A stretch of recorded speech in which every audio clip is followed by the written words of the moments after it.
हाय प्यारे दोस्तों, नमस्कार। कैसे हैं आप लोग।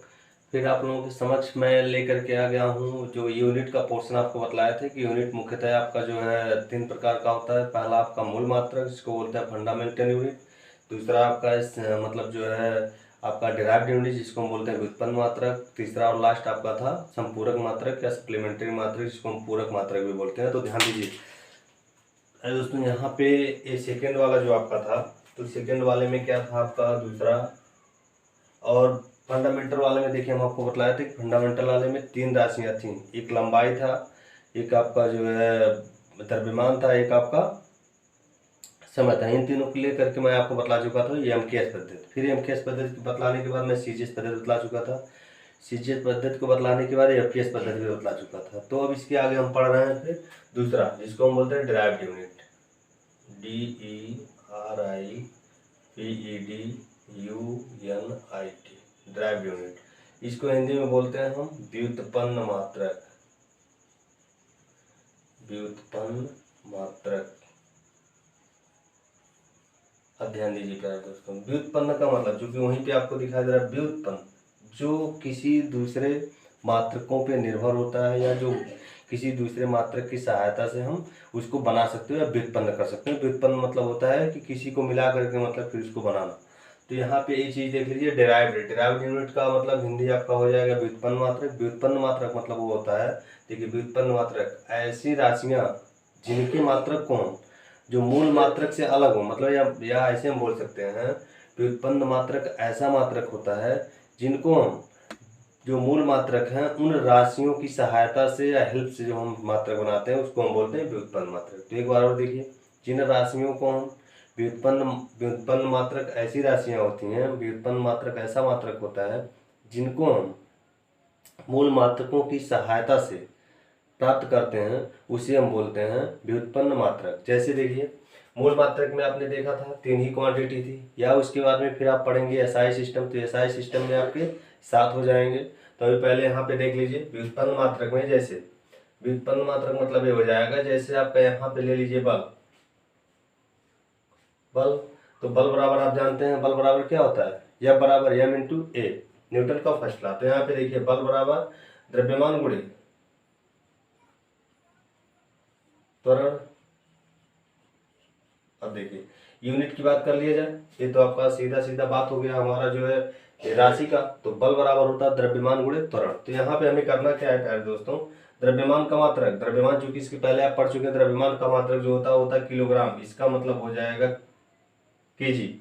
और फिर यहाँ पे त्वरण का मात्रक मीटर पर सेकेंड स्क्वायर, मीटर प्रति सेकेंड स्क्वायर।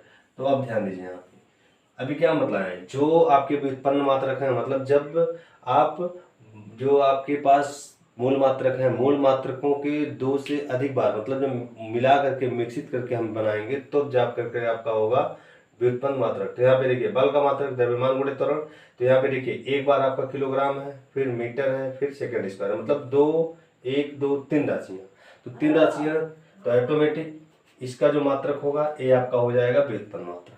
समझ में आया। दूसरा जैसे इस तरीके से आप देख लीजिएगा, जैसे अगर जो आप बोले लंबाई का मात्रक मीटर, तो ये आपका मूल मात्रक है। फिर लंबाई का मात्रक सेंटीमीटर में लीजिए, अब क्या ये भी आपका मूल मात्रक है। मतलब सीधे जैसे मान लीजिए आपका टेम्परेचर, तापमान का मात्रक आपका तापमान का मात्रक केल्विन या डिग्री सेल्सियस, ये जो भी है, लेकिन एसआई में क्या आएगा तो केल्विन होगा। तो ये सब क्या है, वो सब आपके मूल मात्रक है। लेकिन जब उसको आप कहीं यूज कर देंगे, जैसे मिला देंगे किसी भी राशि में, जब मिला करके अकेले ना लिखा जाए, अकेले मूल मतलब होता है अकेले मूल रूप में, लेकिन जब वो मूल रूप में न रहे, मूल रूप से बढ़ जाए, जैसे यहाँ पे आपका मूल रूप में द्रव्यमान का मात्रक होता है किलोग्राम, लेकिन द्रव्यमान भी है, फिर मीटर भी है, फिर सेकंड स्क्वायर भी है। इसका मतलब 2 से अधिक जब राशियां होंगी, मतलब 2 होगा या 2 से अधिक होगा तो ऑटोमेटिक आपका व्युत्पन्न में चला जाएगा। जैसे सेकंड देखिए, जैसे आपका क्षेत्रफल, क्षेत्रफल बराबर क्या होता है लंबाई गुणे चौड़ाई।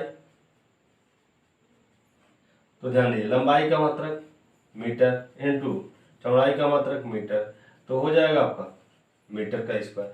अब बताइए मीटर का स्क्वायर किस में है, व्युत्पन्न में होगा, क्योंकि व्युत्पन्न में क्या बोले हैं कि एक से अधिक टर्म होना चाहिए। क्योंकि अगर जो हम लंबाई का मात्रक देखें तो लंबाई का मात्रक क्या होता है मीटर, मूल मात्रक में होगा। लेकिन जब एक से अधिक बार हो जाएगा, मतलब 2 बार होगा या अलग अलग राशियों का समावेश हो जाएगा, तो ऑटोमेटिक वो व्युत्पन्न में चला जाएगा। जैसे यहाँ पे आप देखिए, दाब का भी आपका दाब, दाब बराबर क्या होता है, बल बटा क्षेत्रफल। तो बल का हो जाएगा न्यूटन प्रति, क्षेत्रफल का हो जाएगा मीटर स्क्वायर, न्यूटन प्रति मीटर स्क्वायर। समझ में आया?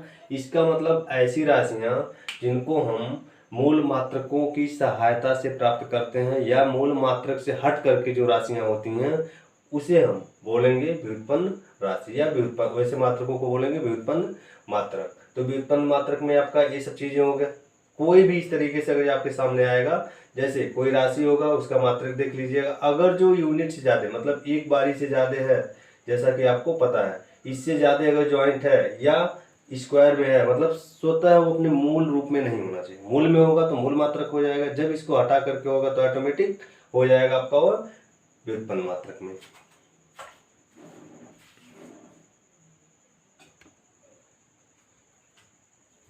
अब फिर उसी क्रम में आप इसके आगे देखिए, सब तीसरा और सबसे लास्ट है आपका सप्लीमेंट्री यूनिट, जिसको हम इंग्लिश में बोलते हैं, इंग्लिश में बोलते हैं सप्लीमेंट्री यूनिट और हिंदी में इसको बोलते हैं संपूरक मात्रक या पूरक मात्रक।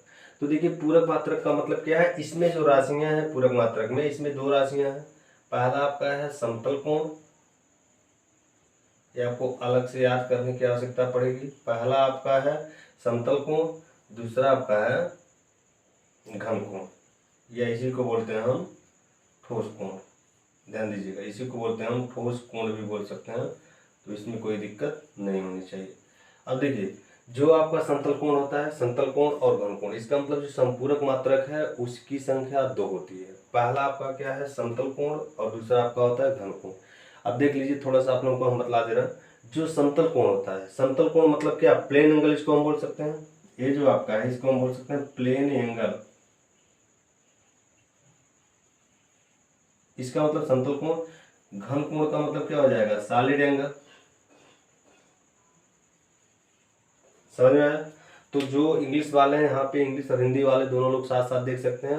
समतल कोण का मतलब क्या होगा, प्लेन एंगल।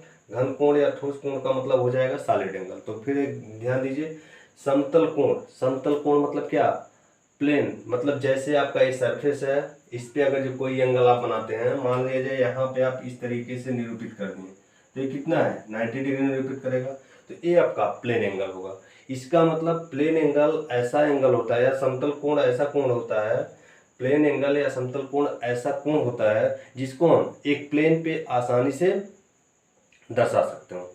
एक प्लेन पे आप आसानी से अगर दर्शा सकते हो तो ये आपका क्या है, समतल कोण। अब देखिए इसका मात्रक आपका क्या है, सबसे इंपॉर्टेंट आपको इसका मात्रक देखना है। ठीक, पहला चीज देखिए, पहली राशि क्या है, समतल कोण। तो समतल कोण का जो मात्रक आपका होगा यूनिट, मेन आपका यही है मात्रक, जो इसका जो यूनिट होता है ये आपका हो जाएगा रेडियन,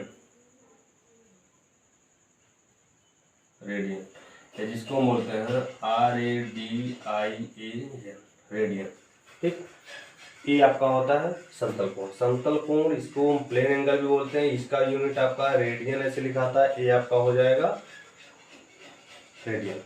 अब देखिए, देख लीजिए इसको। फिर इसके बाद में सेकेंड वाला देखिए, सेकेंड वाला जो आपको बतलाया है संपूरक मात्रक में, सेकेंड वाला जो आपका है, तो सेकेंड वाला क्या है आपका, सेकेंड वाला आपका है जो है घन कोण या सॉलिड एंगल।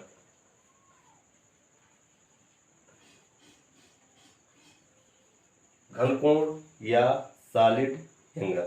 अब देखिए घन कोण या सॉलिड एंगल की बात किया जाए तो जो समतल कोण था आपका 2D में था, जो आपका घन कोण होता है तो वो आपका 3D में आ जाएगा। इसका मतलब जहाँ पे लंबाई, चौड़ाई और ऊंचाई तीनों चीजें आ जाती हैं, उस प्रकार के कोण को, जो कोण ऐसी जगह पे निर्मित होगा कि जिसमें लंबाई को लेकर के भी होगा, चौड़ाई भी लेकर के होगा और ऊंचाई भी लेकर के होगा, ऐसे आकृतियों को, ऐसे कोण को हम बोलेंगे घन कोण। जैसे जोकर की जो टोपी होती है, देखे होंगे आप लोग, उसके ऊपर इस तरीके से कुछ होता है। देखिए यहाँ पे जैसे एक शंकु बनता है ना, शंकु, जिसको आप लोग शंकु कोण बोलते हैं, तो यहाँ पे जो एंगल बनता है ये भी आपका घन कोण हो जाएगा। या तमाम प्रकार के गुंबद, और मस्जिदों और मंदिरों पे देखते होंगे गुंबद या इस तरीके से चौकोर नुमा होता है, या आपका गुंबद के नुमा, गोलाकार सर्किल के नुमा लेकर के वही ऊपर चला जाता है, तो ये जितनी भी आकृतियां हैं वहां पे जो एंगल बनेगा उसको हम बोलेंगे घनकोण। तो घनकोण आपका होता है 3D में, ध्यान दीजिएगा। इसका जो मात्रक होता है स्टेरेडियन, स्टेरेडियन, ठीक। और इसका जो मात्रक होगा ऐसे लिखा जाता है, समझ में आया प्यारे दोस्तों। तो यहाँ पे जो सप्लीमेंट्री यूनिट है इसको हम बोलते हैं संपूरक मात्रक या पूरक मात्रक। इसमें राशियों की संख्या है 2। इसमें पहला है आपका समतल कोण। समतल कोण का मात्रक होता है जो है आपका रेडियन, और फिर घन कोण, घन कोण का मात्रक हो जाएगा स्टेरेडियन, घन कोण का मात्रक स्टेरेडियन।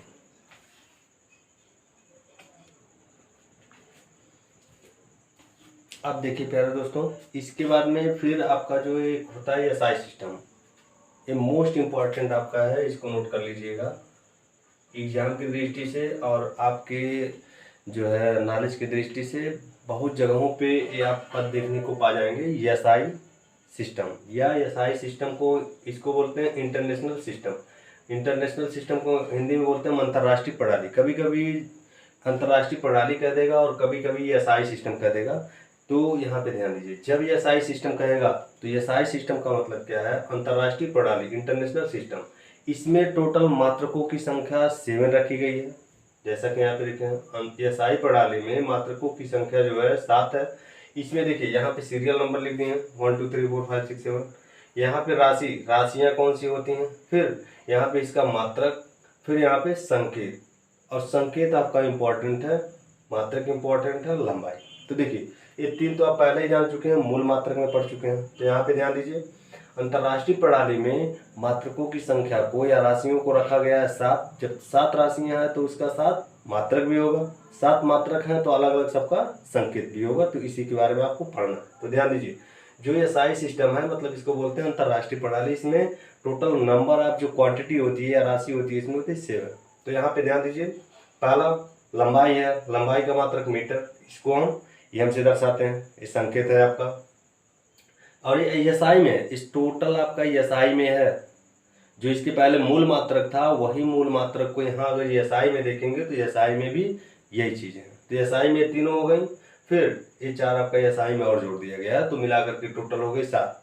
अंतर्राष्ट्रीय प्रणाली का मतलब होता क्या है कि जो टोटल मतलब वर्ल्ड में जो पूरा सब चीज़ें मानते हो, जितनी भी कंट्री वर्ल्ड में सब माने, इसी को बोलते हैं अंतर्राष्ट्रीय। अब ध्यान दीजिए, लंबाई का मात्रक मीटर, इंडिकेशन किससे करेंगे, स्मॉल एम से। द्रव्यमान का मात्रक किलोग्राम, मेजरमेंट करते हैं, इसका हो जाएगा संकेत केजी। समय को सेकेंड में मापते हैं, समय का सेकेंड यस होता है, या कभी कभी स्मॉल यस लिख देता है, तो इसको ध्यान दीजिएगा, इसे भी लिख देता है, तो इसमें कंफ्यूज होने की आवश्यकता नहीं। फिर विद्युत धारा, विद्युत धारा तो आप लोग जानते हैं, इसका मात्रक होता है एम्पियर, कहीं पे एएमपी लिखा होगा, कहीं पे ए लिखा होगा। जैसे आप जो विद्युत धारा होता है, विद्युत मापी जिसको हम बोलते हैं एम्पियर मीटर, तो एम्पियर मीटर में आपका कैसे पहचान करेंगे कि गोला सा ऐसे बना होगा, देखिए गोला सा ऐसे बना होगा, और इसमें अगर ये ए लिखा हुआ है तो हो जाएगा विद्युत धारा या एम्पियर मीटर। फिर अगर यहाँ पे इसको हटा करके हम यहाँ पे लिख देंगे भी, इसका मतलब वोल्ट मीटर हो जाएगा, जो वोल्टेज को मापेगा। फिर एक चीज और आप देखे होंगे, आर लिखा होगा, या आर का मात्रक होता है ऐसे ओम, प्रतिरोध का मात्रक होता है ओम। तो अगर जैसे ओम लिखा होगा इसका मतलब प्रतिरोध का मात्रक क्या होता है ओम, तो ओम मीटर हो जाएगा। किसी में जो आपका मल्टीमीटर होता है, मल्टीमीटर मतलब क्या, मल्टी मतलब होता है जो तमाम प्रकार की चीज़ों को मापे, तो मल्टीमीटर में विद्युत धारा में मापेगा, वोल्टेज में मापेगा, और साथ ही साथ प्रतिरोध में मापेगा। तो ऐसे डिवाइस को जिसमें एक ही मतलब साथ जो है करंट मतलब विद्युत धारा, उसके बाद वोल्ट मतलब वोल्टेज को माप सकते हो, और उसके बाद साथ ही साथ प्रतिरोध को माप सकते हो, जिसको तीनों मापेंगे उसको हम बोलेंगे मल्टीमीटर। तो फिर देखिए यहाँ पे विद्युत धारा एम्पियर ए से या तो एएमपी से। ताप का ऐसा मात्रक केल्विन होता है, जिसको हम कैसे डिफाइन करते हैं, जैसा कि आपको पहले भी मैं बतला चुका हूँ, जो आपका पहले मैं आपको पढ़ा चुका हूँ तापमान का। तो फिर देखिए ज्योति तीव्रता कैंडेला, इसको हम बोलते हैं सीडी में संकेत। पदार्थ की मात्रा मोल मतलब यम वाली। तो प्यारे दोस्तों, हमें उम्मीद है कि आप लोगों को ये टॉपिक समझ में आ गया होगा, और आप लोग इस टॉपिक को अच्छी तरीके से कॉपी में जो है इसको लिख लीजिएगा, नोट कर लीजिएगा, और इसको सही तरीके से आप लोग पढ़ लीजिएगा, क्योंकि अगली कक्षाओं में या तमाम प्रकार की जगहों पे एक कंपटीशन में और सब जगहों पे आपको जो है बहुत ज़्यादा फायदेमंद होगा। तो फिर इसी के साथ मैं यहाँ पे अपने इस टॉपिक को एंड करता हूँ, और फिर जो है कल फिर दूसरे टॉपिक को मैं आप लोगों के सामने लेकर के प्रस्तुत होऊंगा। तो बस आज इतना ही। Thank you for watching my video.